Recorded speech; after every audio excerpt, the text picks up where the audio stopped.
stand for what it means to live a life of equality, integrity, and unity. And it's a reminder that we're not just survivors, we're culture creators. Like, we are freedom fighters and we're legacy builders. We may be different, but fundamentally we all want the same thing. And that's to have a life of peace and equality so that we can create this lasting legacy. This celebration is about lifting up the past, but making sure that we consistently invest in the future.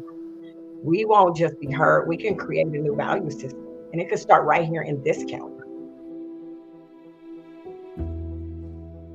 We have to equip this next generation, with the knowledge of not just what happened, but why it happened. We've got to equip them not just with the possibilities, but an understanding of what has happened historically, why, and how that is not a guarantee. Let this day be a day that marks a new level of awareness and accountability, not just for you, but in your home, your workplace, and in the community. I'm also living a life that's in alignment with unification. What I'm finding is that for leaders who are vested in changing culture, are no longer just checking boxes, but they're really looking to change culture. It's about doing the hard, necessary work and shifting policies and changing power dynamics and creating environments where equity really is a standard. And we need to, as leaders, ignite this courage in others so that they can know that their voice matters, but action is what's going to dictate the change that we need. We have to exemplify that in our life and be courageous enough to have these type of conversations in spite of what our community might say. Fear can have a voice, but it just can't have a vote in what we do. If we don't honor our history, before you know it, it'll be erased, especially in Orange County. We can't just speak it and teach it. We literally have to live it.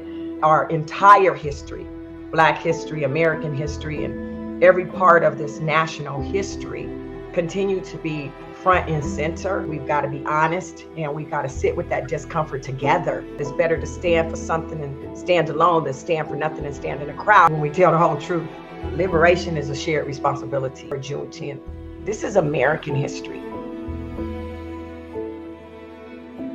Freedom to me is about access, not just to capital, opportunity, relationships, but conversations like this. And you can have conversations not because it's politically correct or not politically correct, but because you feel free. That you can show up at different places and spaces because you feel free. So freedom means that you can live your life without the fear of cancellation or isolation. Leading and living in alignment with opportunity because you feel free. I also educate and offer coaching and teaching and webinars to the underserved individuals who need access to the opportunity to become a high version of themselves. But more importantly, to be able to partner with organizations like the United Way and so many others to be able to train and develop the individuals who doesn't have access, that may not understand what it's like to even exercise that opportunity to thrive because they don't have the access. And so I think that as we continue to create the access and then the tools for the underserved, I think it's going to make a significant difference. This type of conversation can really segue us into an opportunity to really continue this conversation, but to stand and continue to do the work as a united people, as Americans. I think that right now we're in a time where division and hate are trying to take the center stage. My takeaway would be that we allow love and unity and justice to really have the final say in how we execute, be a part of our legacy.